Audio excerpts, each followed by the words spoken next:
Hello అండి, welcome back to my channel ideas by Vani. ముందు వీడియోలో నాకు మైగ్రేన్ ఎలాగొచ్చిందో అనేసి దాని గురించి వీడియో చేశాను. దాని కంటిన్యూషనే ఈ వీడియో.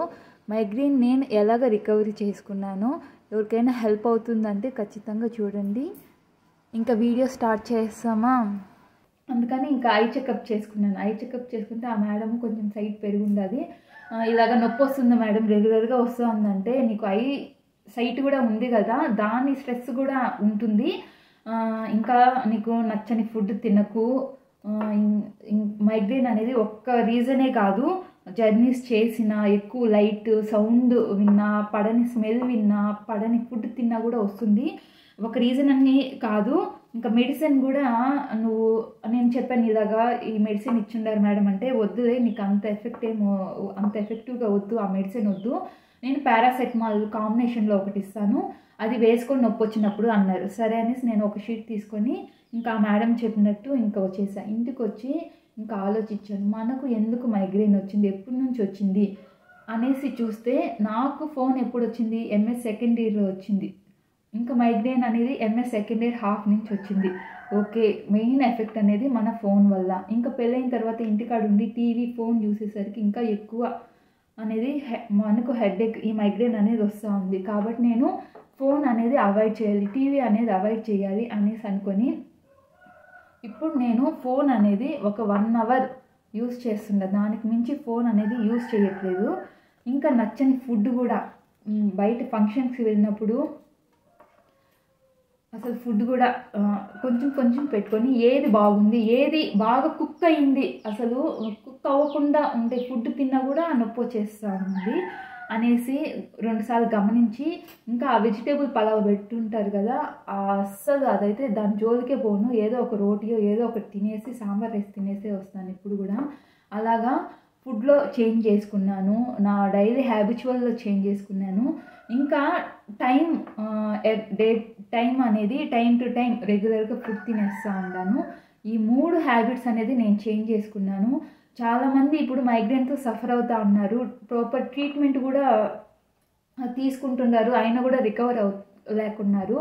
అదే ఒకటి చెప్తారు కదా, prevention is better than cure అనేసి. నేను ఇలాగా నాకు మొత్తం ఇప్పుడు వీక్కి ట్వైస్ వచ్చే మైగ్రేన్ అనేది ఇప్పుడు మంత్లీ ఒకసారి 2 సార్లు, అది కూడా నాకు స్ట్రెస్ పడింది ఏమైనా ఫంక్షన్స్కి వెళ్ళినప్పుడు. అలా ఇంకా లైఫ్ అంటే వాటిని అన్నిటిని మనం అవాయిడ్ చేయలేం కదా, అందుకనేసి ఇంకా తప్పదు, ఇంకా నొప్పి భరించాలి అనేసి అలాగా అడ్జస్ట్ అయ్యి నేను అలా కొన్ని చేంజెస్ అయితే తీసుకున్నాను. నా ఫుడ్లో చేంజెస్ తీసుకున్నాను, నా డైలీ హ్యాబిచువల్స్లో చేంజెస్ తీసుకున్నాను.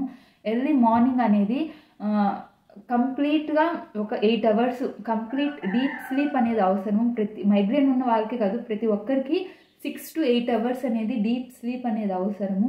అందరూ పడుకొని ఫోన్ చూస్తారు, అది అవాయిడ్ చేయండి, అసలు టోటల్గా అవాయిడ్ చేయండి. మనం ఫోను కాసేపు రిలాక్స్ చేస్తా, అసలు నేనైతే హాస్టల్లో ఉండేటప్పుడు ఆ ఫోన్ చూస్తానే అసలు నిద్రపోయేదాన్ని. ఫోన్ పాటికి ఫోన్ పోతానే ఉంటుంది, మా ఫ్రెండ్ ఆఫ్ చేసి పడుకుంటుంది. అలాగా ఆ ఫోన్కి అడిక్ట్ అయిపోయినాను.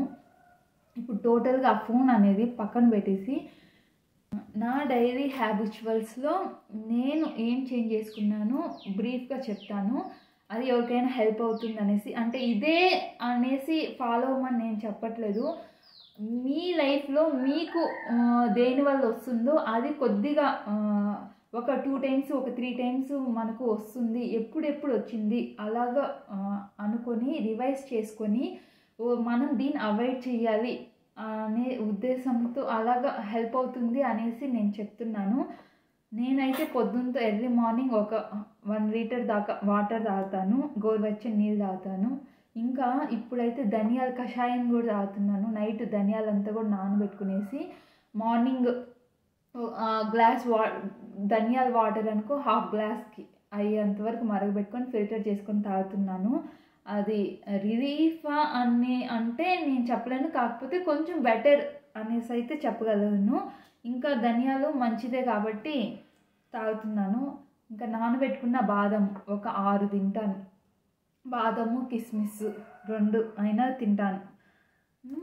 అంటే నొప్పి మనకు ఎందుకు ఇక్కడ నొప్పి వస్తుందంటే బ్రెయిన్కి ప్రాపర్గా ఆక్సిజన్ అందకపోవడం వల్ల. అంటే ఫుడ్ వల్ల కూడా మనకు కొద్దిగా ఎనర్జీ అనేది వస్తుంది కదా, అది బ్రెయిన్కి వెళ్తుంది కదా ఆ ఫుడ్ వల్ల అనేసి. ఇంకా ఎక్సర్సైజెస్ అవంతా కూడా ఉన్నాయి, కానీ నేను రెగ్యులర్గా అవి చెయ్యట్లేదు. ఎక్సర్సైజు అవి ఫాలో అయ్యామనుకో మనం రెగ్యులర్గా చేయాలి, కానీ ఎక్సర్సైజు చెప్తారు కదా, ఫస్ట్ డే చాలా యాక్టివ్గా చేస్తాం, ఇంకా 1 వీక్ వరకు చేస్తాం, 1 మంత్ తర్వాత ఏముంది అసలు దాని గురించి పట్టించుకోము. అందుకని నేను ఎక్సర్సైజు వాటిని అవాయిడ్ చేశాను. ఇంకా డైలీ హ్యాబిచువల్స్లోనే ఇలా చేంజ్ చేసుకున్నాను. ఇంకా నాకు నచ్చని ఫుడ్స్ అంతా కూడా అవాయిడ్ చేశాను. ఒక 5 టైమ్స్ ఏమేమి తిన్నప్పుడు ఎప్పుడెప్పుడు నొప్పి వస్తుంది అనేసి. చిన్నప్పుడు నేనైతే చింతకాయలు, మామిడికాయలు, నెల్లికాయలు, ఉసిరికాయలు అంటారు కదా, అసలు ఉప్పు కారం వేసుకొని ఎన్ని కావాలన్నా అన్ని తినేదాన్ని. ఇప్పుడు అయితే వాటి జోలికి కూడా పోవట్లేదు, పులుపు పడట్లేదు అస్సలు. ఇంకా కూరల్లో కూడా చింతపండు అవాయిడ్ చేస్తున్నాను చాలా వరకు, గోంగూర కానీ అలాగా. ఇంకా కొంచెం శనక్కాయలు కూడా తింటే నాకు పడట్లేదు. అలాగ కొన్ని ఫుడ్ హ్యాబిట్స్ని చేంజ్ చేసుకున్నా. ఇంకా పుల్లగా ఉండేటివి ఆరెంజెస్ తిన్నా, యాపిల్ తిన్నా తల దిమ్మంటుంది అసలు. యాపిల్స్, ఆరెంజెస్, ఇంకా పుల్లగా ఉండే పెరుగు కూడా తిన్నా కూడా ఆ స్మెల్, కొంచెం పులుపు రొడ్డుగా ఉంటుంది కదా పెరుగు, ఆ స్మెల్ కూడా పడట్లేదు. అలాగా కొన్ని ఫుడ్స్ పడని స్మెల్స్ అంతా కూడా అవాయిడ్ చేశాను. ఇంకా జర్నీస్ అవంటారా, ఇంకా లైఫ్ అంటే ఇంకా అన్నీ ఉంటాయి, అవి తప్పదు కాబట్టి అప్పుడు నొప్పి వస్తుంది, ఇంకా భరించాలి. అంటే ఎక్కువగా ట్రీట్మెంట్ తీసుకోకుండా ఇలాగా కొంచెం నాకు కంట్రోల్లో ఉంది అనేసి చెప్పడానికి ఈ వీడియో అయితే చేస్తూ ఉంటాను. ఇది ప్రతి ఒక్కరికి వర్తిస్తుందా అనేసి కూడా నేను చెప్పలేను. నా వరకు ఇలాగ చేంజ్ చేసుకున్నాను, నాకు హెల్ప్ అవుతుంది, మీకు హెల్ప్ అవుతుంది అన్న ఒక ఉద్దేశంతోనే నేను చెప్పేది ఏమంటే, మీ లైఫ్లో కూడా ఎందుకు ఈ మైగ్రేన్ వచ్చింది అనేసి ఒక్కసారి రీకాల్ చేసుకొని దాన్ని అవాయిడ్ చేసుకోండి అనేసి ఇంతకుముందు కూడా చెప్పాను. Prevention is better than cure అనేసి. అలాగా ప్రివెన్షన్ చేసుకుంటారు అనేసి ఉద్దేశంతోనే ఈ వీడియో కానీ హెల్ప్ అయింటే ఖచ్చితంగా లైక్ చేయండి. ఇలాంటి యూస్ఫుల్ అయ్యే వీడియోస్ చేయాలంటే మీ సపోర్ట్ నాకు ఉండాలి. ఖచ్చితంగా లైక్ చేయండి. Thank you for watching. Bye.